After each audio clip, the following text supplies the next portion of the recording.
follow state and local politics. I used to be mayor of Portsmouth, and I ran for governor last year. This just in, did not win. Run again. Do it again. There's some really smart people in this room. No. I'm on a mission. I met Andrew January 11th, 2019. Nate Burnitz, if you don't know Nate, you should. A good friend, chair of the Reagan Democrats, said, there's this guy, Andrew Yang, he's running, maybe you heard of him? I had. Maybe you know a lot about him. I did not. But you should sit down, you guys would get along. So we did. An hour cup of coffee at the Bridge Street Cafe in Manchester, where I'm from. And after an hour, I realized a couple of things. Number one, this was a 44-year-old, first-generation American father of two who really likes math. Holy crap, that's me! So of course we were going to get along. We became friends within minutes. And the second thing I realized is although I needed to do some more homework in order to lock in on the candidate that I thought was best to take on Donald Trump, to defeat Donald Trump, and to lead this country in the direction we need, I knew that Andrew Yang was getting underestimated from the word go. I knew that too because we walked down the street to go to another coffee shop in Manchester on this frigid cold day in mid-January of this year.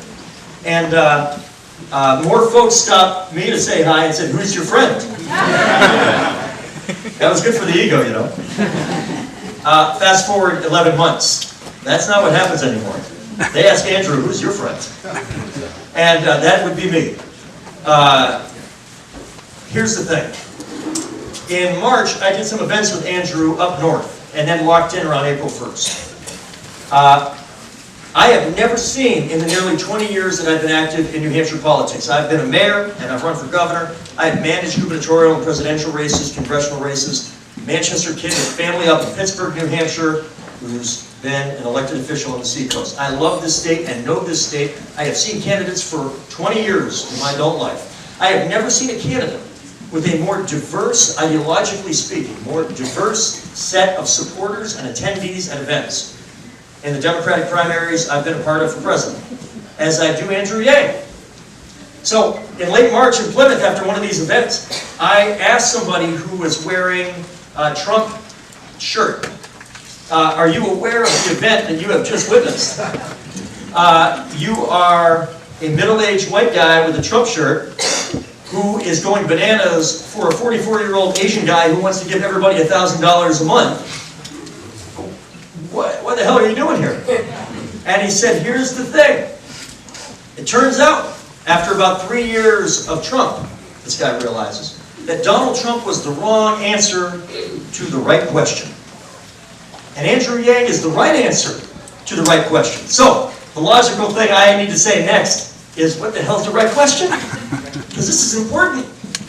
And he said, how come at a time when we're talking about record high GDP, record low unemployment, record low inflation, record high stock market, how come these things are happening? And yet for the bottom 70 to 90% of the American people, they feel like they are walking an economic tightrope with no net underneath. That's the reality that led to the circumstances, the economic conditions, the societal unrest, the generational tumult that we are currently in that allowed Donald Trump to thread the needle and become president. You'll hear Andrew say a lot of things tonight. He will answer your questions. This is his last event of the evening, which means he's not going to get rushed out quite so fast, especially since he's running a little bit late. You've been so good.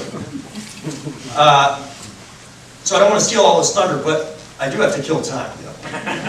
So one of the things that he'll talk about is that Donald Trump is the symptom, and that we have to be careful, particularly those of us that are Democrats, that we are not misclassifying Donald Trump as the disease. He is a symptom of what ails America. And if we spend too much time mischaracterizing his place in American political history, then we run a serious risk of doing at least two things. One, Donald Trump getting reelected. It is more plausible than you may think. And who the nominee is has a direct relationship to the chances of Donald Trump getting reelected president. If you think the last 3+ years have been those of somebody who was not terribly concerned with the confines of American political structure. Wait and see what happens if somebody gets a second term and gets what would be perceived as an affirmation that what had happened the previous 4 years was exactly what America wants 4 more years of. These are the stakes. And the second thing is, even if we happen to elect a president who mistakenly identifies Donald Trump as the disease rather than the symptom, it means that we risk looking backwards as a party and as a country. The problem is not, as Donald Trump says, immigration. Andrew says, those factories aren't filled with immigrants, they're filled with robots. Technology, this fourth industrial revolution that Andrew alone has been talking about for the last 2.5 years, are driving millions of jobs away and moving people, good people, hardworking people, people that are Republican and Democrat and undeclared and independent and green and socialist and libertarian and none of the above. People that feel incredibly disaffected by the political system that we're in.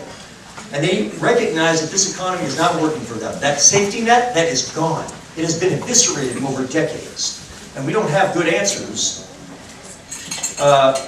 in American government today.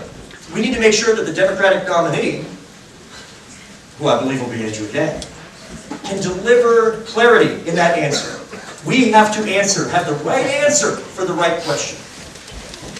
To me, one thing that excites me as a first-generation American myself is that we have an opportunity to nominate somebody who represents an optimistic and thoughtful and youthful and diverse face. This is the future of America. The future of America is one that is dynamic, that is authentic. This is the face that I want the world to see. And I got to tell you, when I sat down across from him for a cup of coffee, and then I signed in January, and then signed up with him, he asked me in early May to introduce him at their biggest rally yet in New York City, the Washington Square Park. That was a pretty awesome opportunity. And this kid from Manchester, New Hampshire, that frankly has not seen that much youth and diversity in my very New Hampshire-centric life, got to stand in front of thousands of New Yorkers in a rainstorm. They came out to see Andrew. This was in early May. And the faces that I saw of thousands of people represented the faces of the future of America. They were Democrats. They told me, I asked them, some cheered. They were telling the truth. Some of them were Republicans. I know that because they were wearing Trump paraphernalia in Manhattan. Okay? Whatever you think of that, that is bold. That is not Trump country. Maybe one building in Manhattan. But most of it, that is not a safe place to be. But I saw young people. I saw brown people and black people. I saw Asian Americans, African Americans, Latino. I saw old people and I saw young people. But the face that I saw was what I believe the future of America is going to look like. If we are going to win the general election this year, we are not going to do it by blurring the differences. We are not going to do it by avoiding specificity and avoiding boldness. We're going to do it by declaring a new way forward, a specific alternative to what America is dealing with right now. When I see Andrew talk about universal basic income, how many of you here, before Andrew Yang, knew much of anything about UBI, or the freedom dividend? Not too many. I knew about it, but it's not something I spent a lot of time thinking about. I've been talking to a lot of people that say, I like Andrew a lot, but isn't a wealth tax better than a UBI and a value-added tax? And here's the thing. You give me a few minutes and I can yang them. And by the way, how many of you here would classify yourself currently, pre-Andrew's arrival, as Yankee? Okay, this is good. This is good. This is good. I'm keeping an eye. I'm keeping an eye. Okay. Because there are times several months ago where the only people that would show up at our events back in April, May, and June were people that would call themselves Yankee, which is great. And I don't know if anybody here is a preacher or a minister or a priest or anything like that. Sometimes it is fun to speak to the choir. But this is a growth business, right? We need to expand to people who are not yet Yankee. How many people here tonight? Ask how many Republicans, Independents, and Democrats are in the room.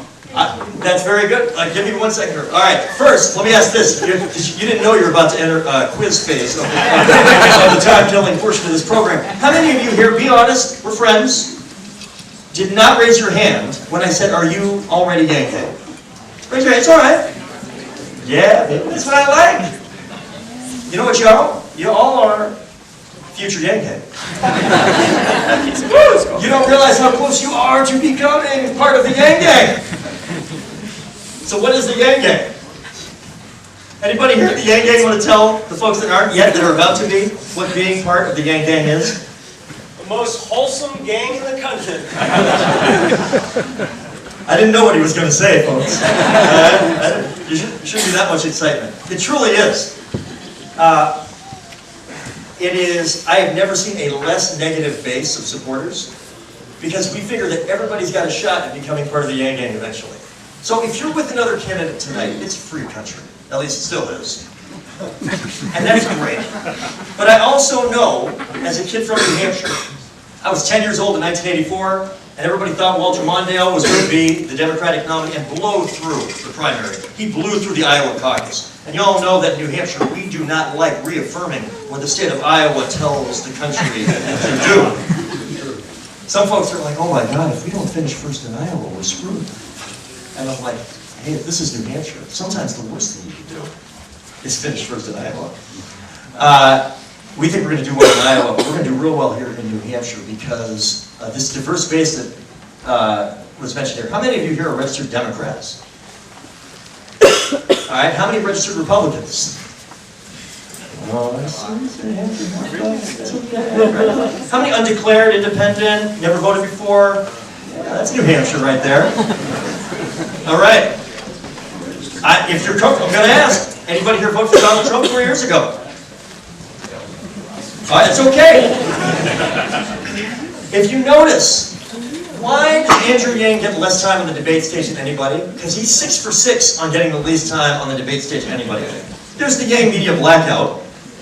There's MSNBC anti-Yang bot. This is also part of the Yang thing. But I'll tell you what else it is. If you look at a diagram of who mentioned other candidates in the course of a 3-hour debate, Andrew almost never mentions any other candidate. He is not running against Joe Biden, or Pete Buttigieg, or Bernie Sanders, or Elizabeth Warren, or anybody else. There is a mission. There is a place to go. There is a message to deliver. There is a problem to solve. A specific set of solutions that get us there, the math to tell us how much it would cost, and a plan on how we can sustainably generate that revenue.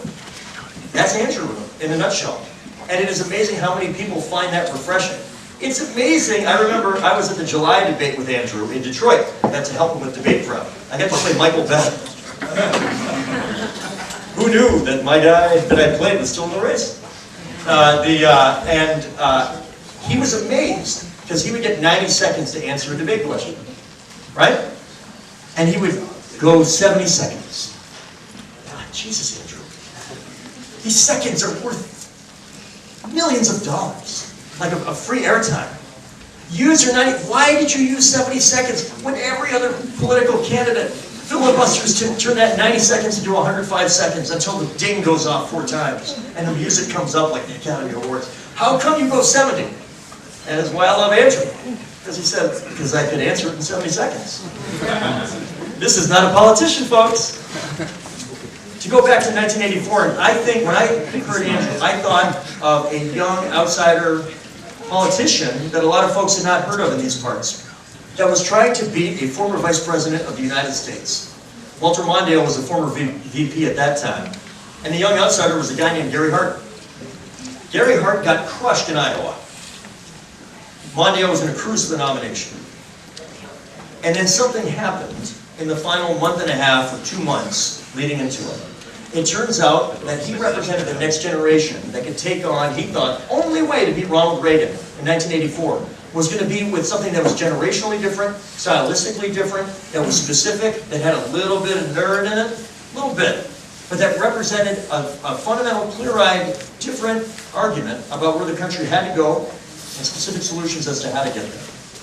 I was 10 years old, and the day before the primary, I was in 4th grade. And we put our heads down because the teachers didn't want us cheating by seeing who everybody else was voting for. And so all the kids were like, all right, raise your hand if you're voting for Ronald Reagan. And half the kids did because their parents told them. Raise your hand if you're voting for Walter Mondale. And most of the rest of the kids did. Remember John Glenn? American hero, astronaut, U.S. senator, like amazing. Kids raise their hand for him. Gary Hart got 1 vote that day. This kid. The next day there was a blizzard. Different from today, but nasty nonetheless. 1.5 feet of snow. I got up and I made a sign. You gotta have heart. I was 10, that's all I got. H-A-R-T. We lived on the top of a hill in Nardville, just outside of Manchester. And it was a dead-end street. And it turns out only 2 cars passed my sign the whole day. The one guy that lived above us, and a plow. And he won by 11 points. So you know why? Yeah, it's a damn sign. Yeah, of course it's a sign. No, it's because New Hampshire, more than any state in the country, the state I'm from, the state I'm going to die in, the state I love so much, it's a state that says a couple things. Number 1, hey, Iowa, you do what y'all want. We're going to decide whether or not this race is over in 2 states or not. And I think there's immense change that's going to happen in the next 6 weeks. The Iowa caucus is 5 weeks from tonight. 5 weeks from tonight. The New Hampshire primary is 6 weeks from tomorrow. How many of you here have definitely decided who you're voting for? And I bet most of you are here because you decided it's Yang. So is it fair to say most of you are up for grabs? What do you want to see in the person you're going to vote for on February 11th? Young. Check. Check. Any data we got, anything shows. Andrew does a better job against Donald Trump than any of the other candidates. We do better than anybody in terms of percentage of 2016 Trump voters who in a head-to-head in a 2020 hypothetical matchup go with Yang. We energize young voters, voters that did not vote at all in 2016. And one thing that I think is worth highlighting, what is the fastest growing non-white population in America? Anybody? Asian Americans. We as a party have not done a very good job of communicating, engaging the way we have, as we should, with African American and Latino voters, and to help drive up voter turnout. Asian Americans voted for Hillary Clinton in overwhelming numbers over Donald Trump in 2016. But the base of that number was smaller than it could have been because we did not engage this fast-growing dynamic base of Americans. Many immigrants, children, or grandchildren of immigrants. It is sitting there on a tee with explosive growth from an electoral standpoint that can help us in this critically important election. So we need somebody young representing the next generation of America. Somebody electable who's going to beat Donald Trump. What else you want?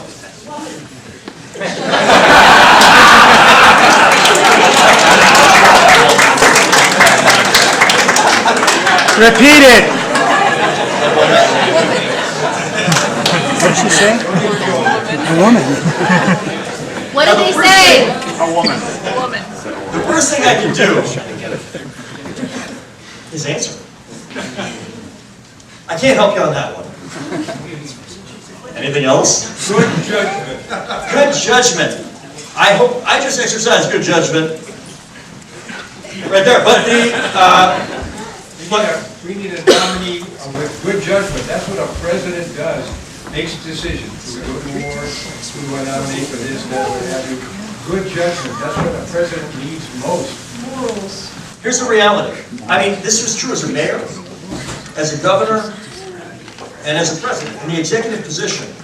The reality is that we typically do not know what the biggest decisions will be over the course of the term that we seek to fill. But we know that there will be big decisions. And so I would argue strongly that as much as anything, the positions matter. You'll hear about them tonight. You will answer the questions. But what you want is a thought process. Is this somebody whose mind is moving very quickly? Is this somebody who takes in information quickly? Is this somebody who listens to a diversity of opinions as part of making a decision? When I spent time with Andrew back in January, I fired a lot of questions at him. There are a lot of people that are skeptical that somebody who has never run for dog catcher before can be president of the United States, as if it's never happened before. And I believe this so strongly. I would not be with Andrew for several months, because I'm a relatively well-known political figure in the state, and folks were like, I like you and I trust your judgment. What the hell are you doing, Andrew? Who? John Yang? Like, the name's everything. The good news is they don't say that anymore. If you get a chance to see Andrew in person, invariably what I hear back is something like, okay, now I get it. Now I understand why this person has a chance to do things that better than any other candidate in this race can do. Can be transformative as a president. But what I also saw was somebody whose mind was moving as fast as anybody I've ever seen that's run for political office. I trust his judgment. His learning curve in this unique set of circumstances is unlike any other candidate that I've been around in a presidential race. Very few people have run for president and achieved this status. In the last week and a half, tied for 4th place nationally. I want you to consider this. There have only been a handful of people in the post-war period who have run for president having not held elected office ahead of time. Dwight Eisenhower, he beat Hitler. That's pretty good. That's solid. That's going to get you up there. Donald Trump, not solid, but one of the most famous people in the country entering the process. Not analogous. Even people like Herman Cain or Ben Carson were pretty famous, writing best-selling books, having movies, these sort of things, well before they ran for office. Andrew is truly an anomaly in the post-war history of our country. Somebody who was not recognized on a walk down in Manchester, who now is tied for 4th nationally in a presidential race. Now, I am told he is moments away. Moments away. But see, I told you a while ago that he was minutes away. Now it's moments. Now it's moments away. A distinction without a difference, potentially. He is, so I've been asked if he's in the city. Is he in the city? I believe he is. I believe he is. We need NORAD. Following his vehicle. 4 minutes away. Jesus. What else are you looking for in a president? You know the filibuster? Yes, maybe. The ability to form coalitions. How are we going to beat Donald Trump? And more importantly, or just as importantly, how are we going to build a durable governing majority? If we win the election in a 50-50 country, or frankly, a 46-48 with the rest voting for somebody else country, that's kind of what we are. We're not actually a 50-50 country. The minority of people in raw numbers elected as president. This is a uniquely messy situation. It's only happened a few times, obviously. You've got to build durable coalitions to get big things done.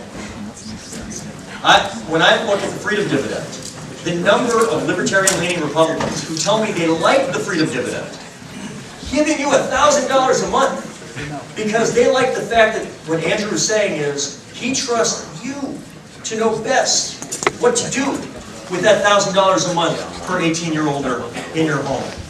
It may be that you have kids about to go to college, and if you have, say, 2 parents and a kid turning 18, that's $36,000 a year that you can push towards higher education.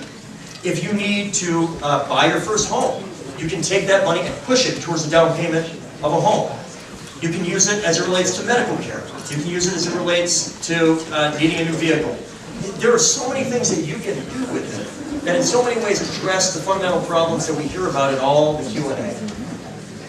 And I can tell you right now that as much as I appreciate most of the leading Democrats, all the leading Democrats running for president, does anybody really believe that any of the folks, the 4 folks that are ahead of Andrew in the polling, can connect with as wide a coalition, create a durable coalition, excite the base to the level that Andrew is doing right now? I don't think so. And if we don't build that coalition, our worst case scenario is we don't win the election. And if we do, we're unable to govern and show that we deserve to lead. All right, what else do you want in a president? Bipartisanship. It turns out that some folks think the way to get bipartisanship, and I mentioned this earlier, is to blur the differences everywhere possible. to almost be boring. As if there's bipartisan agreement that boring is awesome. There's bipartisan agreement on this, that most typical politicians are not what the country wants right now. People are definitely looking for a different direction. Consider the pinball machine that is America in the course of my lifetime. We went from Richard Nixon to a small state ex-governor, Jimmy Carter, to an ex-actor, ideological conservative in Ronald Reagan, to a blue-blooded vice president of that president, to a small state governor with some personal issues but a ton of charisma from Arkansas, to the son of the blue blood guy, to Barack Hussein Obama, to Donald Trump. That's my lifetime. That's it. Is there any pattern that you've ascertained in that? I'll tell you this. The best pattern I can tell you is, the further we get from the 70s to today, the wider people are willing to consider. They don't know what they're looking for exactly, but they know they're not looking for what they got right now. If we nominate somebody who is a typical politician, we run the risk, in the name of bipartisanship, of actually furthering the divide. And I think there's one candidate who I believe is not just in the community, but is in the building. I know what you feel like now. He's parking now? They're parking and getting out.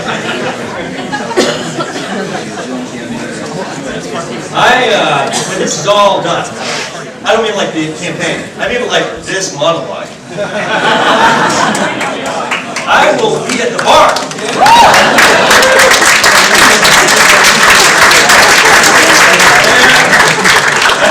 And I hope you will too.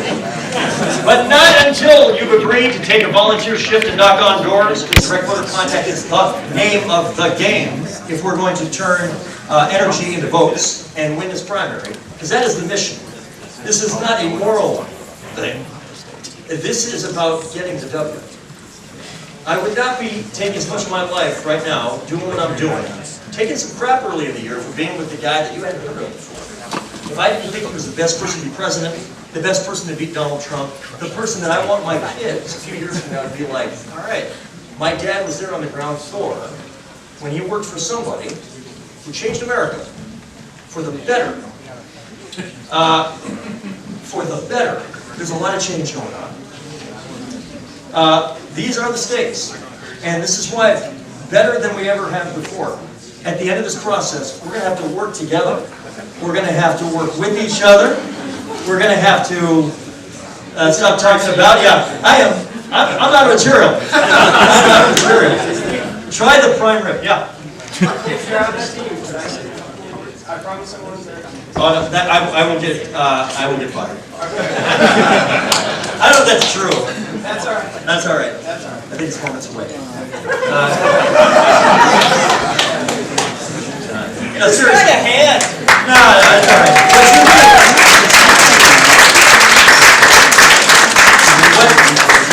What you need to do before you get up, whether you raise your hand that you're already in the Yang Gang or you don't know yet that you're about to be part of the Yang Gang, is I need you to sign up. I need you to get your information out if you haven't already.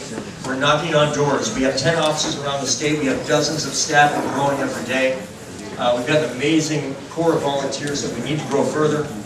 Andrew will be in New Hampshire the next 3 days. Please go, I don't know if we have something printed out, but go to yang2020.com and go under events. You'll see we've got a bazillion events the next 3 days. Then he'll be back next week from the 8th through the 12th for 5 days of jam-packed events with bigger venues. Evidently, we need them. And I thank you again for being here. Is Andrew in the building?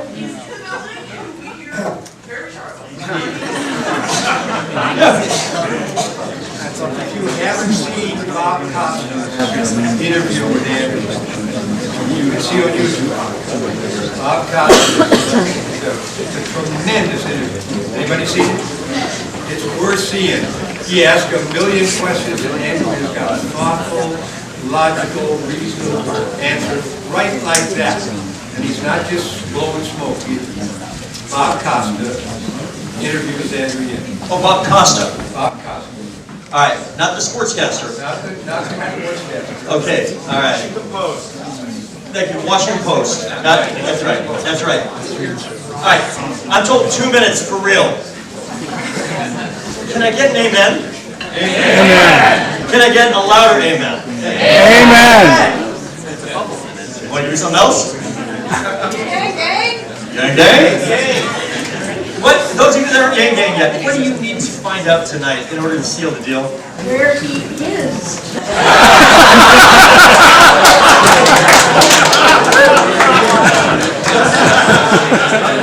I still want him to get here because that's such an awesome answer.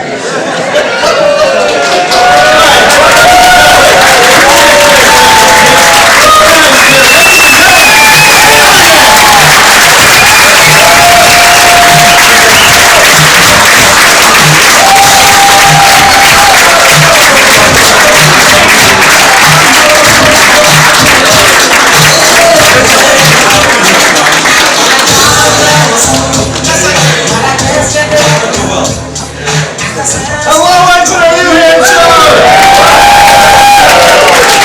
Oh, it's great to be back. I went to high school here. I stayed in this inn just a few months ago. How many of you actually saw me speak at PEA?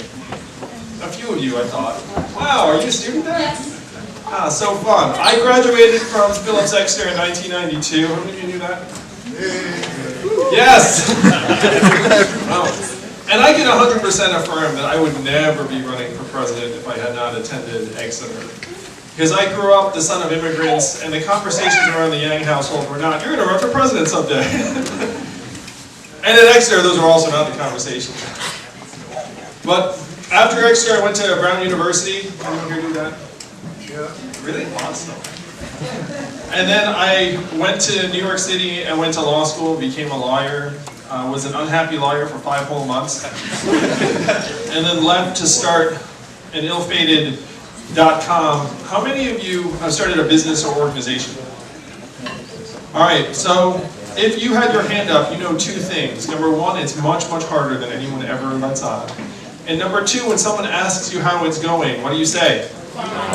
Great. Only one answer to that question. So my business went great until it failed. My parents told people I was still a lawyer. Andrew's doing great. And I've been bitten by the bug, and I said I need to try and get better at this, building something.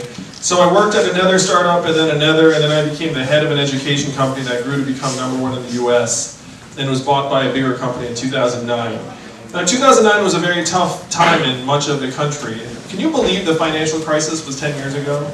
Now, and this community was better insulated than many others, but it was a devastating time for much of the country. And I thought I had some insight as to why the financial crisis had unfolded. It was because so many of the, frankly, very smart kids I'd gone to Exeter and Brown and Columbia with had headed to Wall Street and come up with mortgage-backed securities and derivatives and exotic financial instruments. The economy. And I thought, what a train wreck. That does not seem like what you would want your talent and energy dedicated to. So then I thought, well, what would you want to dedicate your talent and energy to? And the idea I had was that our young people should head to Detroit, Cleveland, Birmingham, St. Louis, Pittsburgh, and help create businesses. But that thought seemed out of reach because I tried to start a business myself in my 20s and it failed. So it would be impossible to ask people to take on that same mission in cities that were new to them. But I thought, well, what would be realistic is for them to learn the same way I learned, because I apprenticed to more experienced entrepreneurs and leaders for a number of years to develop. So I thought, well, you could have enterprising young people go work at existing growth companies in Detroit, Cleveland, St. Louis, Baltimore, and then help those businesses grow. So that was the vision. I started a nonprofit called Venture for America to make that vision real. How many of you all work at nonprofits? How many of you volunteer at nonprofits? You should all have your hand up or at least pretend on that one. Like, I'm a good person. Look around. Fact checking you on that. So the way I started a nonprofit is I put some money in and I started calling rich friends with this question. Do you love America? Then the smart among them said, what does it mean if I say yes to this question? And then I said, at least $10,000. And a number of them, including friends from Exeter, said, I love America for $10,000. So we raised a couple $100,000, that grew to the millions, helped create several thousand jobs in 15 cities around the country. I was honored by the Obama administration multiple times. I got to bring my wife to meet the president. So my in-laws were very excited about me that week. In this picture of our daughter. How many of you grew up here in New Hampshire? Many of you. Northeast, like me, I grew up in upstate New York. Midwest? Couple? South? West Coast or Mountain West? Anyone?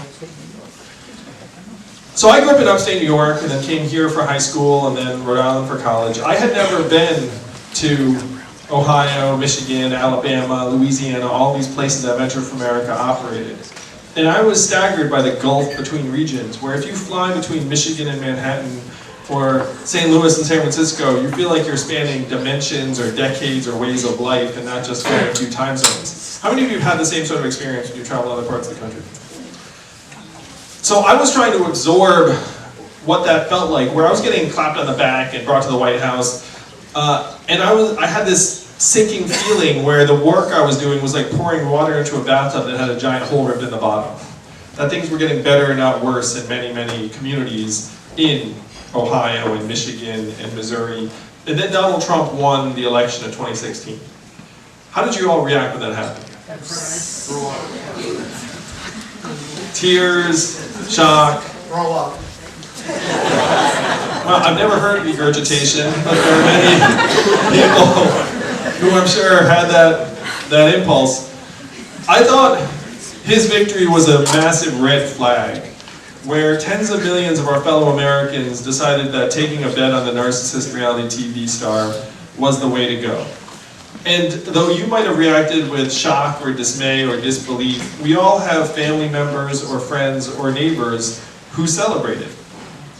That's particularly true right here in New Hampshire. Now, if you were to turn on cable news and try and figure out why Donald Trump's our president today, what answers would you get if you just turned on one of the big networks? Russia? Well, this is at that time. So, but you could say economy, immigrants, Russia, Facebook. racism, Hillary Clinton. Wiener? I heard that. Maybe. Electoral college. Yeah, that might have been a big explanation. Too many people didn't vote. Lack of turnout. Hillary Clinton. White nationalism. Emails. So I'm a numbers guy, and I looked at the numbers for a clearer explanation as to why he won, and I found it.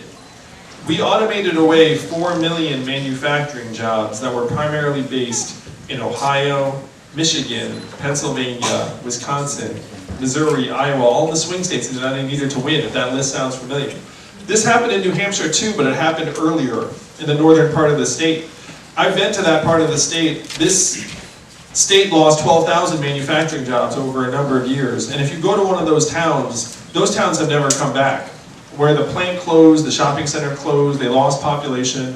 When I was up in the northern part of New Hampshire, the town supervisor said, we measure our progress by how many people leave. Like if the rate of departure slows down, that's actually progress for us. That's what happens in many manufacturing communities that are hard hit. Again, 4 million manufacturing jobs lost in the swing states primarily.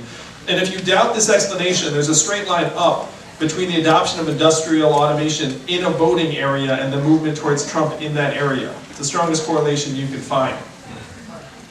And unfortunately, what we did to those jobs, we are now going to do to retail jobs, call center jobs, fast food jobs, eventually truck driving jobs, and on through the economy. How many of you noticed stores closing in your area of New Hampshire? And why are those stores closing? One word answer, Amazon, right? Amazon's soaking up $20 billion in value every single year, closing 30% of our stores and malls. Most common job in the United States, retail clerk. Average retail clerk is a 39-year-old woman making between $9 and $10 an hour. What is her next move going to be when the store closes? How much did Amazon pay in federal taxes last year? Zero. That's the math, New Hampshire. 20 billion out, 30% of stores and malls close, zero back. Most common job starts to disappear. When you all call the customer service line of a big company and you get the software or bot, you do the same thing I do, which is you pound 000, say human representative, and right? How many of you all do that? Oh yeah, we all do that. That software is miserable. Like as soon as you hear the voice, you're like, oh no. Start pounding it. But in 2 or 3 short years, the software is going to sound like this. Hey Andrew, how can I help you? It'll be seamless, efficient, delightful. You might not even realize it's software unless you know. What is that going to mean for the 2.5 million Americans who work at call centers right now making $14 an hour? How many of you have seen self-serve kiosks in a fast food restaurant like McDonald's? Every location in the country in the next 2 years, they say, a self-serve kiosk. And now they're looking at the back of the house, like the robot burger flippers and fry cookers. The rubber is really going to hit the road with truck driving or freight. How many of you know a truck driver here in New Hampshire? There are 3.5 million truckers in the United States, most common job in 29 states. My friends in California, and I want you to imagine, Asian guy, goes to Exeter, goes to fancy schools. I literally have friends who are working on the self-driving trucks in Silicon Valley. They tell me they're 98% of the way there. A self-driving truck just took 20 tons of butter from California to Pennsylvania 2 weeks ago. Why butter? I have no idea. but if you Google robot butter truck, you'll see it comes up. And the reason why my friends in Silicon Valley are working on the robot trucks is because the cost savings are estimated to be $168 billion a year if they automate truck driving. Think about that number for a second. That's such a staggering sum that if you're an investor and someone comes to you and says, I've got software or equipment that can help automate truck driving, I just need 500 million to develop it and hire hundreds of engineers, you write that check because you see the $168 billion a year pot of gold, and if this team can make any meaningful progress, you're going to get your money back multiplied many, many times over. My friends tell me that self-driving trucks are 5 to 10 years away from hitting our highways in earnest. What will that mean for the 3.5 million Americans who drive a truck for a living, or the 7 million plus Americans who work at truck stops, motels, and diners that rely upon the truckers getting out and having a meal every day? Something like 10% of the jobs in the state of Nebraska support trucking. What will those towns look like when the truck doesn't need to stop? This is the greatest economic transformation in our country's history, what experts are calling the 4th Industrial Revolution. When is the last time you heard a politician say the words 4th Industrial Revolution? 2 seconds ago. And I'm barely a politician. My wife would have run the other direction if she ever thought I was going to run for office. Again, not a conversation around the ag household. And she jokes even now, she's like, you make the worst politician ever. Because I'm really bad at lying. Got a terrible poker face. Even when I proposed to her, I was like so nervous. I had like this ring, I was like burning a hole in my pocket. I was like, oh my gosh, she knows. Anyway.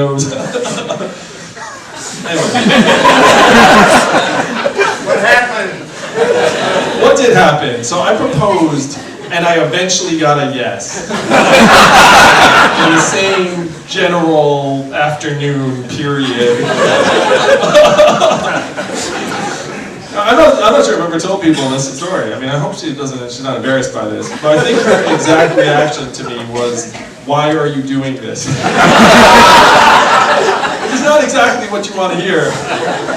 You're on one knee. It's not exactly the desired response.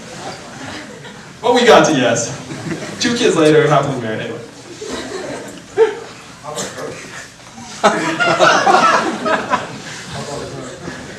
So my first reaction was not to run for president, even after I went through all these numbers, said, oh my gosh, we're scapegoating immigrants for problems immigrants have nothing to do with. We're going through this historic transformation. How are we going to help our people transition? My first move was to head to Washington, D.C. to sit down with our leaders and say, what are we going to do to help our people through this time? And what do you think the folks in D.C. said to me when I said, what are we going to do? Who are you? Nothing. The 3 major responses I got were these. Number 1, we cannot talk about this, Andrew. Like, we cannot communicate this to the American people. Number 2, we should study this further, Andrew. Number 3, we must educate and retrain all Americans for the jobs of the future. Which sounds pretty good. How many of you have heard a politician say something effectively like that? Yeah. But then I said, look, I looked at the studies. Do you all want to guess how effective the government-funded retraining programs were for the manufacturing workers who lost their jobs? I'm anchoring you low because it's very low. 0 to 15% success rates. They're a total dud. Of the former manufacturing workers, half left the workforce and never worked again. And of that group, half filed for disability. You then saw surges in suicides and drug overdoses in those communities to the point where now America's life expectancy has declined for the last 3 years because suicides and drug overdoses have each overtaken vehicle deaths as cause of death in the United States of America. You know the last time America's life expectancy declined for 3 years in a row? The Spanish flu of 1918, global pandemic that killed millions. You have to go back that far.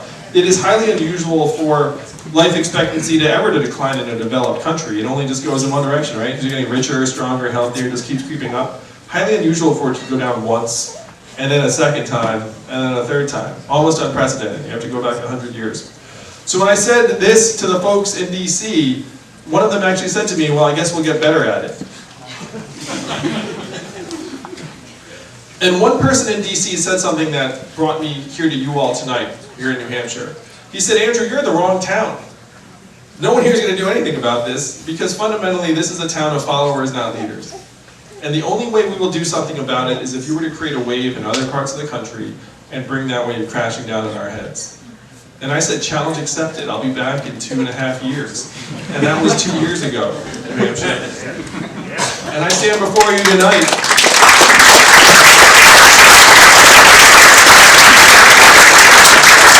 I stand before you tonight. I'm 5th in the polls to become the Democratic nominee. We raised $10 million last quarter in increments of only $30 each. So my fans are almost as cheap as Bernie's.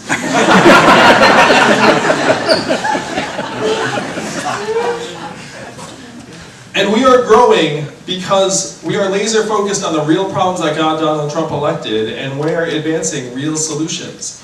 We need to rewrite the rules of the 21st century economy to work for us and our people.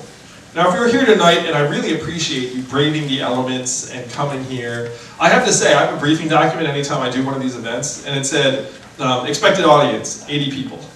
And I look around, I'm like, oh, this seems more like, what's the fire code in this room? I don't want to get anyone in any trouble.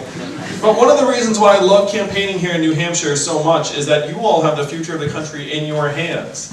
And I'll give you one data point. How many, raise your hands and show me how many presidential candidates you've seen in the cycle so far. So this would be 4, this would be 8. Go ahead and just raise your hands. So 7, 1, I appreciate that.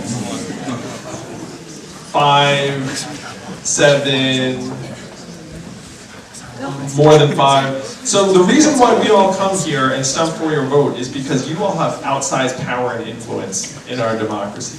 I did the math. Do you know how many Californians each of you is worth? 1,000 Californians each.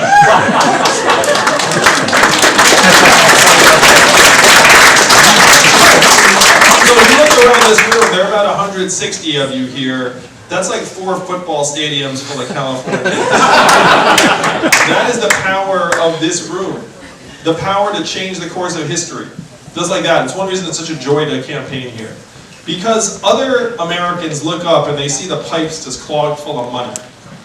And they think there's nothing they can do about it. They're generally right. There is very little they can do about it. But you all can. You can flush the pipes clean just like that. You can take a vision of the rest of the country and have it sweep the nation like wildfire. In what are we talking about? 7 weeks? 6.5 weeks? Something along those lines? That's the power in this room. So it's a joy to be here. This is the real thing, unlike all of the other window dressing. And certainly a lot of the chatter from the cable news networks is completely irrelevant to the reality of what is going to happen here in 7 weeks. So the question is, how do you use that power? What do you do with it? If you're here tonight, you know that my flagship proposal is that every American gets $1,000 a month starting at age 18. How many of you know about the freedom dividend? If you're here, yeah, probably everyone. And the first time you heard it, I know what you thought. You thought that's a gimmick, that's too good to be true, that will never happen. But this is not my idea, and it's not a new idea. Thomas Paine was for it at the founding of the country, he called it the citizen's dividend. Martin Luther King fought for it in the 1960s. It is what he was fighting for when he was assassinated in 1968. It was called the guaranteed minimum income. In his 1967 book, Chaos or Community, he said this is what we need to bring the country together. I had the privilege of sitting with Martin Luther King's son in Atlanta, and he told me that this is what Dad was fighting for when he was killed. And my first reaction was, I can't believe you just called Martin Luther King Dad. But then you realize he is your dad, because you're Martin Luther King III.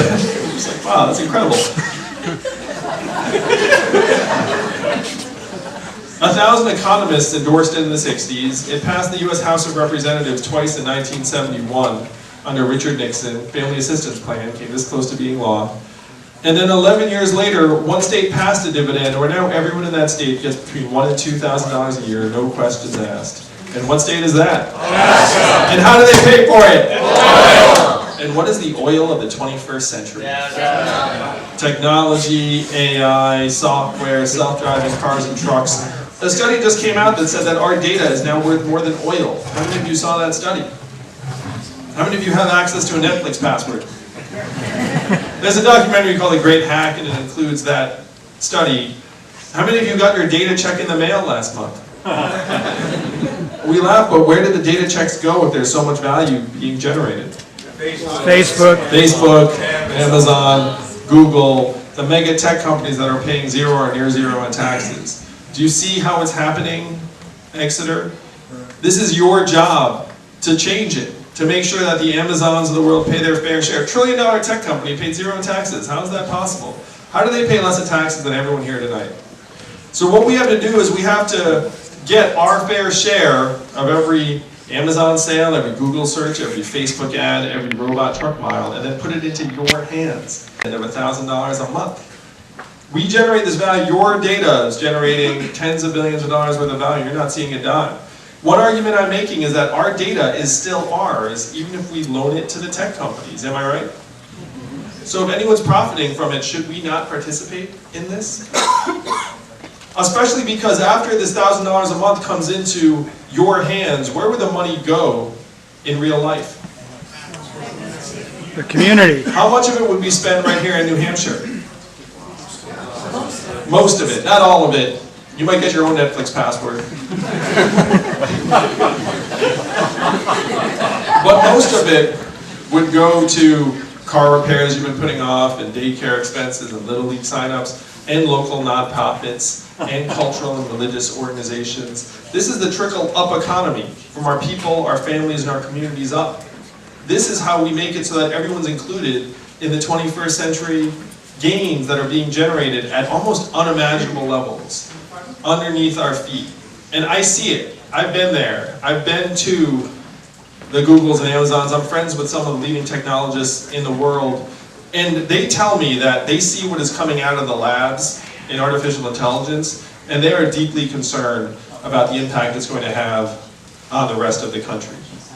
What they say, you know how the sentence never goes? It's like, I see what's coming out of the lab, and it's going to be fine. That's not the end of that thought. I spoke to a group of 70 CEOs in New York City, and I asked, how many of you are looking at replacing back office clerical workers with AI and software? Guess how many hands went up out of 70? All 70. All 70. The fact is, you could fire any CEO who didn't have their hand up. Because we know that all of their incentives are around maximizing the bottom line, and their workers aren't part of that bottom line. That is the system that we have built, and it is up to you all to change it. There is no one else. If you don't change it, it doesn't change. That's the power of New Hampshire, but that's also the responsibility you all have. And one of the reasons I love being here is that you take that responsibility and own it. You take it very, very seriously. So this $1,000 a month goes from being dramatic to necessary and inevitable as soon as you recognize the enormity of the situation we're in. And here in New Hampshire, I've been all over the state. There are many, many rural areas that feel like they're being sucked dry, truly. And you see the negative spiral that ensues. When the main street starts closing, people start leaving, property taxes, what happens to them? They go, oh, they start going up because then you have to support the school. And they're looking around being like, well, not as many people around. So then you get trapped in this tough cycle because your property taxes are creeping up and your housing stock is actually harder to sell. So this is the negative spiral that many communities here in New Hampshire are experiencing, and their kids feel like they have to leave the community or even state in order to access the opportunities that they want. That is what we have to change. We have to make it so that the economy works for us, and that now we're not all inputs into the machine. And I know this on a personal level, in part because my wife is at home with our 2 boys every day, one of whom is autistic. What does her work get included at in our economic measurements every day? 0. That gets a 0. Staying home with our autistic son gets a 0. Caregiving, nurturing, volunteering, all zeros. Arts, very often a 0. Journalism, increasingly 0 or near 0. We're zeroing out many of the most important things in our lives, and this disproportionately impacts women and underrepresented minorities that the marketplace will systematically undervalue or exclude. Right now in this country, I talked to my wife about this, and we talked about universal basic income, which is the historic name for the freedom dividend, which is just everyone gets a share of the value that society is generating. And Evelyn asked me, she was like, how did it go from being mainstream, 1,000 economists endorse it, Milton Friedman, to now it takes the futurist presidential candidate to somehow drag it into the mainstream? Like, what happened in the last 50 years? And what I said to her is that we got brainwashed over the last 50 years to think that economic value and human value are the same things. That what the market says we are worth is what we are worth. That's how you wind up with otherwise reasonable people suggesting that we should turn a town of coal miners into coders when the mine closes. Because if the person or the town doesn't have any economic value anymore, then we stretch ourselves to ridiculous lengths to try and find some new economic purpose for them. And that's going to be a losing battle over time for us all. It's a losing battle for my autistic son. It's a losing battle for the truckers who, no matter how hard they work, cannot outcompete the robot truck that's going to hit the highway. It's even a losing battle for the accountants and lawyers who are going to be competing against software that can do that job more cheaply and efficiently and more accurately than even the hardest working human professional. This is the truth of the era we're in. Right now, we're measuring our economic success through 3 big measurements. And what are they if you turn on cable news? Like, what does it say about, like, hey, things are going great? Stock market's 1, GDP's 2, headline unemployment's the 3rd, right? So stock market prices, the bottom 80% of Americans own 8% of stock market wealth. The bottom 50% own essentially 0. If you trumpet the stock market, you're tracking the fortunes of essentially the top 20% of Americans if you're generous. It's actually more accurately like the top 5% of Americans. GDP is at record highs while we're also setting record highs in stress, financial insecurity, overdoses, student loan debt, and the rest of it. Again, our life expectancy is going down while our GDP is going up. So which do you listen to? I would suggest life expectancy, because if you're dying sooner, like, it's not the sign of health.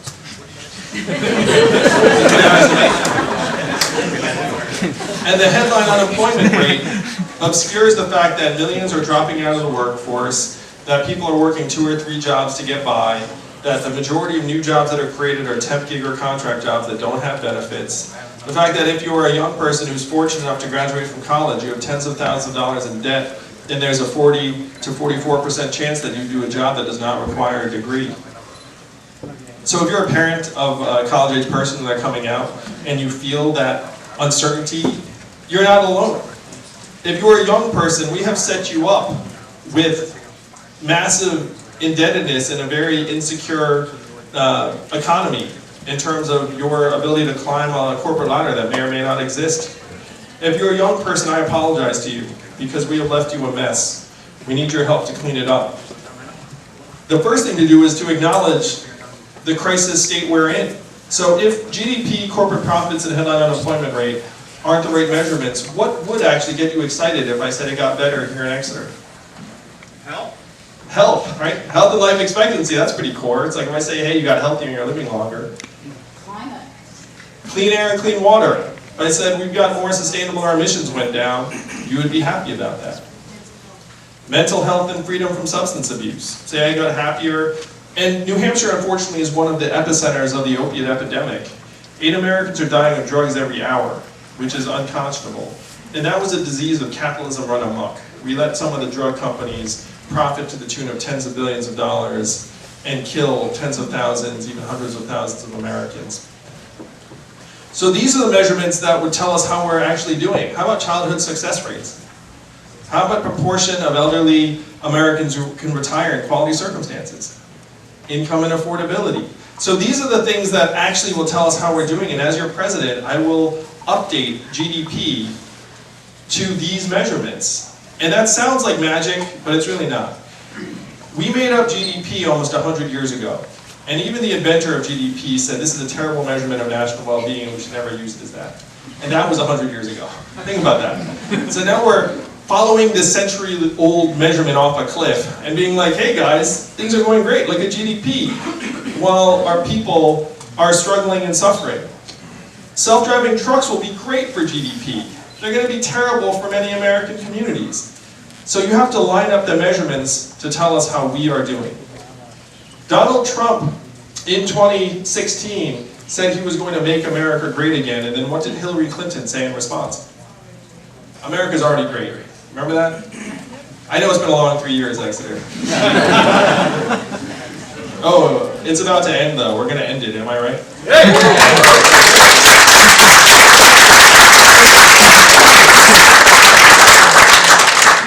So Hillary's response did not resonate with many Americans when she said America's already great. The problems are real. The suffering is real. We have to acknowledge the depth and severity of the problems, but then we need solutions that will actually help us all move forward. What were Donald Trump's solutions? He said we're going to build a wall, we're going to turn the clock back, we're going to bring the old jobs back. Remember all those things too? Exeter, you know we have to do the opposite of these things. We have to turn the clock forward. We have to accelerate our economy and society as quickly as possible to rise to the real challenges of this era. We have to evolve in the way we think about ourselves and our work and our value. And I am the ideal candidate for that job because the opposite of Donald Trump is an Asian man who likes math.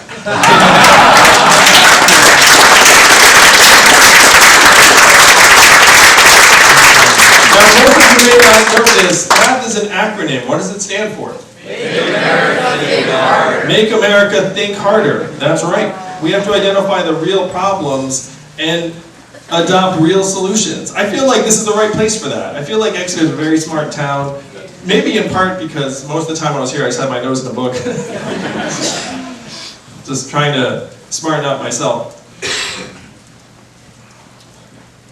The problems are real, and unfortunately the Democratic Party has been acting as if Donald Trump is the source of our problems. He's actually a symptom. He's a manifestation of a deeper set of problems that we have to cure as a country.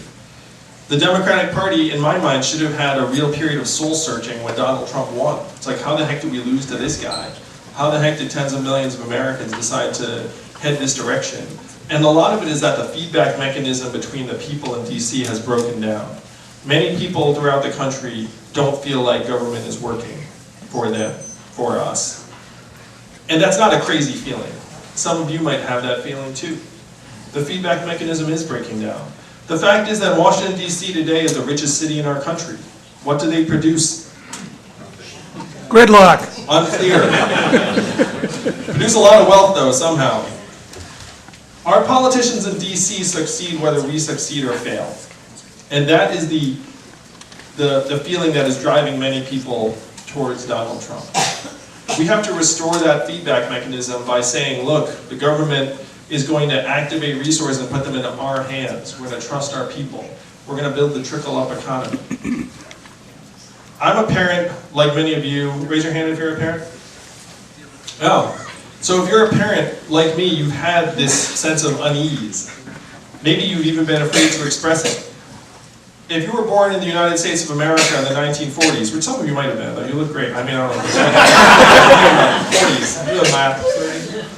30s? Oh, wow, you look fantastic, sir. 1938. If you were born in the 1940s in the United States of America, there's a 93% chance that you were going to do better than your parents. That's the American dream. That's pretty strong. That's the dream that brought my parents here as immigrants. If you were born in the 1990s, which is some of you, I'm guessing, you're down to a 50-50 shot, and it's heading downward very, very quickly. That is what we have to address in New Hampshire. If you don't address that, it's going to be very, very hard to bring this country together. I am running for president not because I fantasized about being president. I'm running for president because, like many of you in this room, I'm a parent and a patriot. I have seen the future that lies ahead for our kids, and it is not something I am willing to accept, and you should not accept it either. We have to do better for them. If we do come together in this way, we can be able to look our kids in the eyes and say to them, your country loves you, your country values you, and you will be all right. And that is the message I want us to send to the rest of the country in February of this year. Thank you all very much.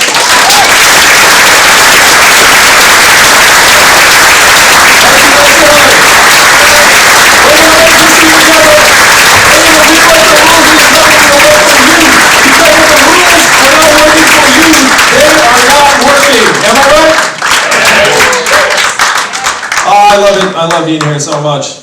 What's the number one criteria for Democrats in terms of the nominee? Beat Donald Trump. That's right. That's actually number one. How many for you is that? That's the number one criteria. Let's try that. It was a poll right here in New Hampshire that said that 10% of Trump voters would choose me over Donald Trump, which is all we need to win.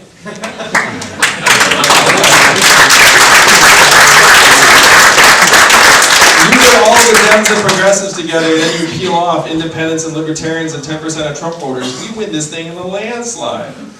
Now, most Democrats have not realized yet that I am the candidate to take on and beat Donald Trump in 2020, but more people are realizing it every single day.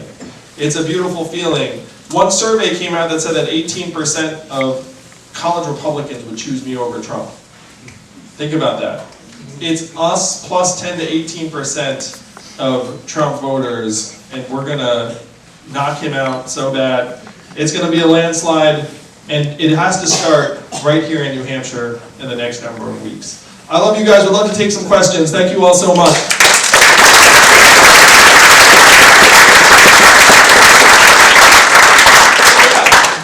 So this handsome gentleman here is Zach Grauman, who's my campaign manager. And he has passed me a note and said that we just had our 1 millionth donation to the campaign. Was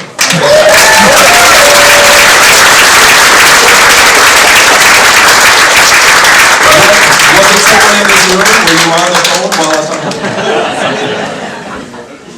Yeah, so we'd love to take a question. Sir, go ahead. Yeah, raise your hand. Yeah. Let's get this man a mic. I'll do it. I'm coming your way, sir. Look at this. I'm Attorney David Mirsky from Exeter, and my question is, I know that you have the brilliant ideas for the future, but I just want to know, how are you going to defeat the evil that Donald Trump really is?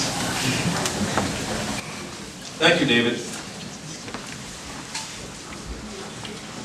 In many ways, I'm the ideal foil for Donald Trump.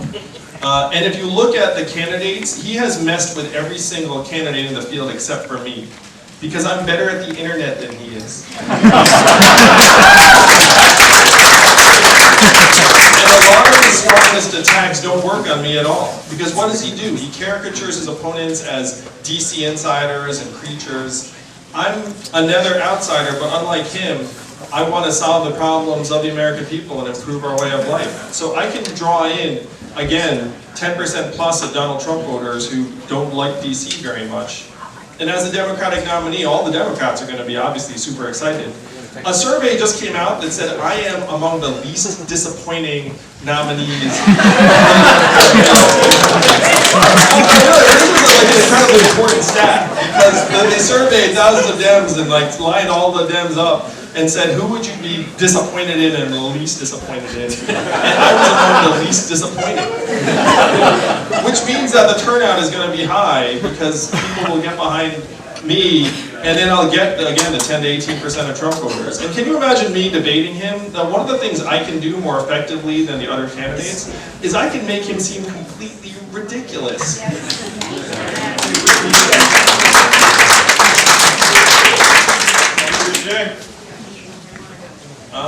Let's go man-woman. Okay. Thank you, Lacey.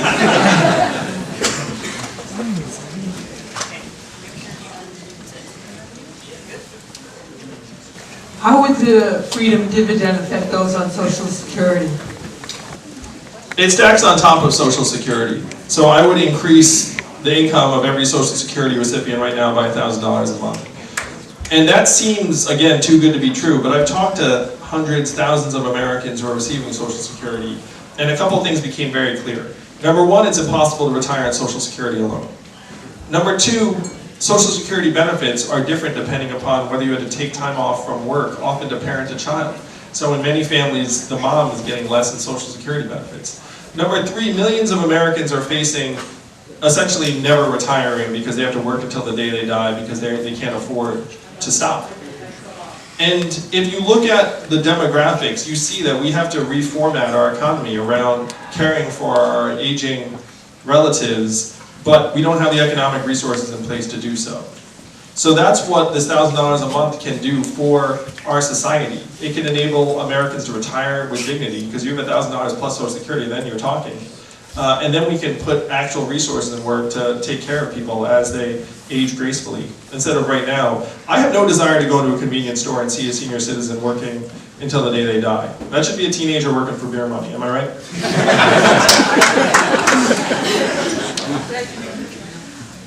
Yeah, I'm proposing the greatest expansion in Social Security benefits in history. And what I'm talking about now was mainstream wisdom in the 60s when we passed Social Security. It's just we've gone a very, very extreme distance since then.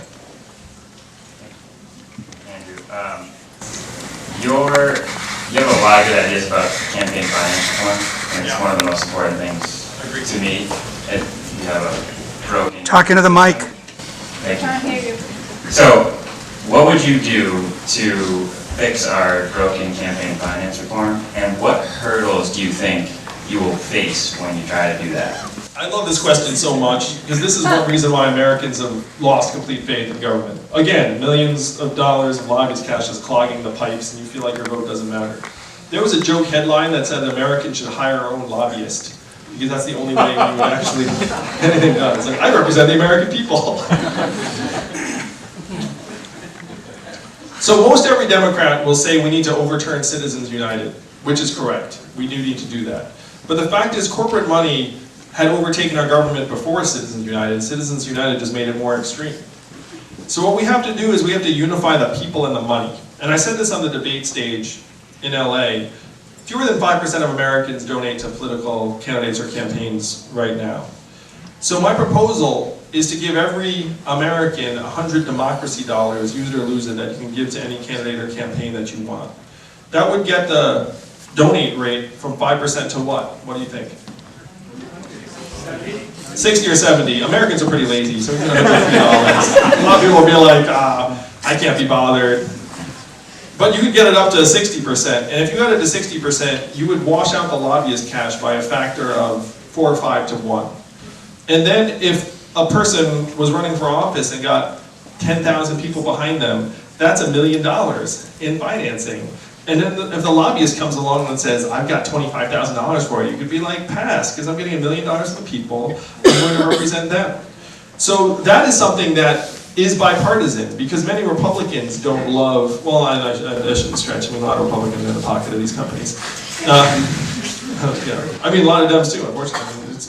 I have a friend I went to Exeter with who worked in Capitol Hill for years, for the right reasons. And he hated lobbyists when he showed up at Capitol Hill.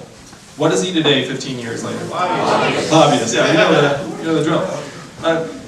So, democracy dollars would free up legislators from having to pass the hat all the time. I'm for term limits of 12 years. We should send people to DC to do work and then come home. Problem is that they're trying to make a multi-decade long career out of being in DC, and that should not be the orientation. So the first big move is to pass some sort of public financing democracy dollars. But I'm going to suggest to you all that one of the ideal ways to get money out of politics is to send someone into the White House that doesn't owe anyone a dime in terms of corporate PAC money. And that's me. Tens of millions of dollars raised in increments of only $30 each, purely people-powered, purely grassroots funded. And I joke sometimes that, of course, the companies would never have sent me because I'm like the anonymous Asian man. Like, that's the dumbest, if you're like the corporate being like, oh, this is gonna work, let's send that guy. I'm just another citizen who represents our own interests, and we need to break the stranglehold of the money. So I agree with Tom Steyer, I agree with a lot of other folks. Tom Steyer went to Exeter as well, I don't know if you know that. Yeah. We need to break the stranglehold of corporate money and flood the system with people-powered money. I want to overturn Citizens United, but the fact is that corporate money is going to find a way to creep back in unless we flush it out. I would also try and shut the revolving door between government and lobbyists in various ways. And I would have a ban on ever lobbying, but if you're going to do the ban on ever lobbying, or 10 years, which is an eternity in DC because everyone ages out and then your relationships don't matter anymore, then you would need to ramp up compensation at the government level. Say, look, no going to industry, but we'll pay you more. And that is a very, very fair trade. So my friend, who again I went to Exeter with, maybe he would not have been a lobbyist if there had been a ban on being a lobbyist and he'd gotten paid a little bit more in Capitol Hill. He's a good guy. I'm still friends with him. Hi, my name is Yoon So. I'm a student at Phil's Exeter. And my question for you is, what would you do to stop gerrymandering and give more people access to the ballot booth? It's an excellent question. There's a lot of voter suppression going on around the country. Gerrymandering is a huge problem. It should be that voters choose our leaders, not leaders choosing their voters. So the leaders in terms of reform and activism on this are Eric Holder and President Obama, who have this anti-gerrymandering initiative that I endorse wholeheartedly. There are a lot of things I think we should do to try and elevate the ability to vote. I would have automatic voter registration. Anytime you get your driver's license or something like that, we should be registering you automatically. We should be giving people the day off on election day so that more people are able to vote. So there are a lot of things we can do to try and raise voting participation rates. We almost deliberately make it hard to vote in this country, and that includes, unfortunately, the way we're drawing up the voting areas, because democracy reform, and this is related to this, I'm for ranked choice voting, because you need to be able to have people express their preference. We need a more dynamic party system in this country. Right now you have this duopoly, and I'm a Democrat, but right now independents outnumber Democrats and Republicans in terms of self-identification. And if you're an independent, you look up and say, I'm not sure either of these parties are getting it all right. And your voice is getting drowned out because we have this winner-takes-all voting system. If you had ranked choice voting, you could express your true preferences. It would make our democracy much more vibrant and dynamic. What about the Electoral College? So the Electoral College has problems, but I think that advocating for its abolition is, frankly, a stupid waste of time. Because you would require a supermajority of states to get on board with it, and literally, many of them would be giving up their own power and shooting themselves in the foot. The other thing is, if you were Democrats and you lose by rules that are literally engraved in the Constitution, and then you say, hey, we should change the rules, what does that say? You're saying, I can't win by the rules, so I'm going to try and change them? If you're going to advocate for changes in the Electoral College, you have to win an election by the rules you have first, and then go and say, hey, let's change these rules. If I'm for anything, I'm for a proportional allocation of electors. Because, and you all benefit from this, and it's cool, and I love you for it. But there are only a handful of states that people campaign in because they're swing states. And if you had proportional allocation of electors, then you would have candidates going to any state just to try and rack up some support and votes, and it would even it out in a much more truly democratic way. Another side effect of abolishing the Electoral College that most people don't reflect on, it would privilege people in major cities and urban areas because every candidate would just go where they could get a lot of bang for their buck in terms of media exposure, because a vote's a vote. So would I ever go to a rural area to campaign? I probably wouldn't. I would probably just go to every major media market, because anytime I show up on New York or Los Angeles TV, I reach many more people. So there are problems with trying to abolish the Electoral College, starting with the fact that it's completely impractical unless you had dozens of states that are willing to vote against their own interests, which we all know is not going to happen. I'll let you choose, because I see so many hands and they all seem so smart. That's what I was thinking. I was interested in what you would do in your first year to address climate change if you were elected. How many of you all are concerned about climate change? Yes, me too. It is bearing down on us. I was in Portsmouth, and there are buildings that are literally flooding more regularly now than they were years ago. There's a multi-million-dollar shrimping business that went to zero because the water got too warm and the shrimp died. If you saw me several debates ago, I outlined the new third position in American politics on climate change. You remember this? Position number 1, we need to fight climate change. Position number 2, climate change is a hoax. And then my position number 3 is it's worse than you think and it's already here. Do you all remember this? And then people were like, oh, Andrew's being negative. And then all of a sudden they adopted my position like the next debate. Like, he's right. We need to invest hundreds of billions of dollars in protecting ourselves right now. You can't have towns in New Hampshire that are flooding and then having to fend for themselves on it. So, number 1, put a price on carbon day 1.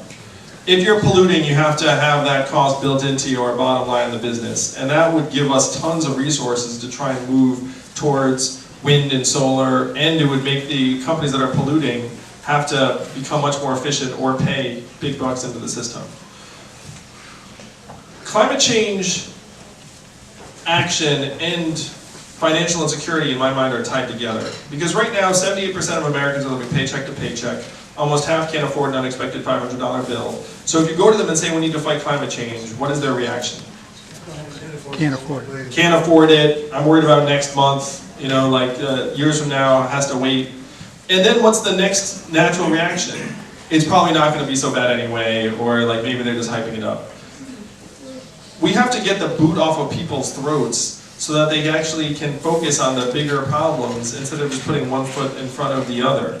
If you put resources into people's pockets, then instead of hearing we have to fight climate change and thinking, oh, my costs are going to go up, it's going to be more inconvenient, we're going to lose jobs, which is what many Americans hear, they'll think, yeah, you're right, we have to fight climate change because we're going to be here a while, my future is secure, my kids' future is secure. The big move I would make is to build environmental sustainability into our actual economic measurements. Because right now that tug of war is something that we're losing on with many Americans, where you say we need to fight climate change and they just hear higher costs. The argument I'd make is, what is going to be the cost of climate change if we do nothing? Trillions of dollars easily. What we have to do is internalize that cost into our current measurements and say, look, when you pollute, that has a cost. Inaction has a massive cost. We have to act, invest hundreds of billions of dollars, and make our infrastructure more resilient before the fact. And if this seems dramatic, we've already moved a town in Louisiana because the water levels rose. Do we think that's the only town that likely will have to be relocated? Of course not. There are going to be dozens, maybe hundreds of towns around the country. So we have to start making bigger moves now, and that's what I would champion as president from day 1. I'm also the only candidate who's proposing a constitutional amendment to address climate change intergenerationally, because we can't let this be something that flip-flops from one administration to the next.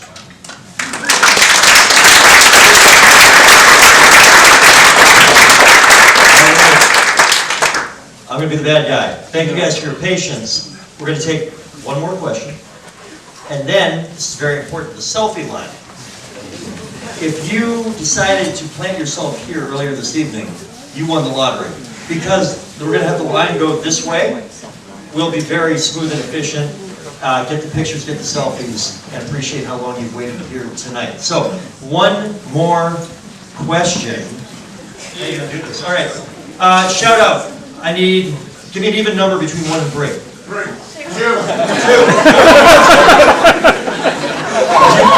That's how we roll, baby. Thank you.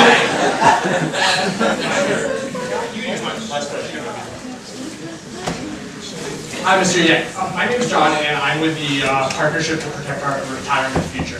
And my question is about the financial transaction tax.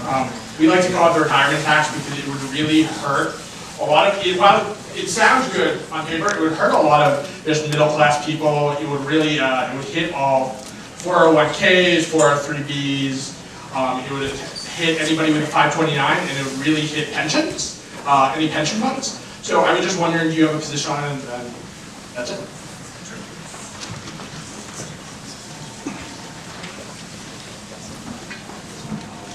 I want to strengthen the middle class and put everyone in a position to be able to eventually retire with dignity. I want to rewrite the rules of the economy to work for us and our people across the board. I do think a financial transactions tax is a good idea. And the fact is, if you're a retiree who has your accounts in like a 401k, many of those investors are through ETFs, exchange traded funds, and they're not like turning over their assets all the time. And if you had a financial transactions tax, you could easily, if you were a firm, say, hey, maybe we're not going to incur more financial transactions and have our transaction costs go up. If you have a 401k or a 529, you're probably allergic to any kind of transaction fees or taxes. You just want the money to be there and then grow steadily. So I'm for financial transactions tax, but bigger picture, I'm for putting money into the hands of every American and making this economy work for us instead of trying to see ourselves as inputs into the giant capital efficiency machine. Because right now we're in a race that frankly more and more of us are not going to be able to win. We have to evolve from thinking of this as like some kind of rugged individualism, meritocracy, where everyone's worth is determined by like a combination of their like hard work and virtue and character, and start evolving to say we all have intrinsic value, whether you're able-bodied, disabled, a software engineer, or a stay-at-home mom. We have to make this economy work for everyone and let the rest of the country know it's not left, it's not right, it's forward, and that is where you all are going to take us in 2020. Thank you all so much, New Hampshire.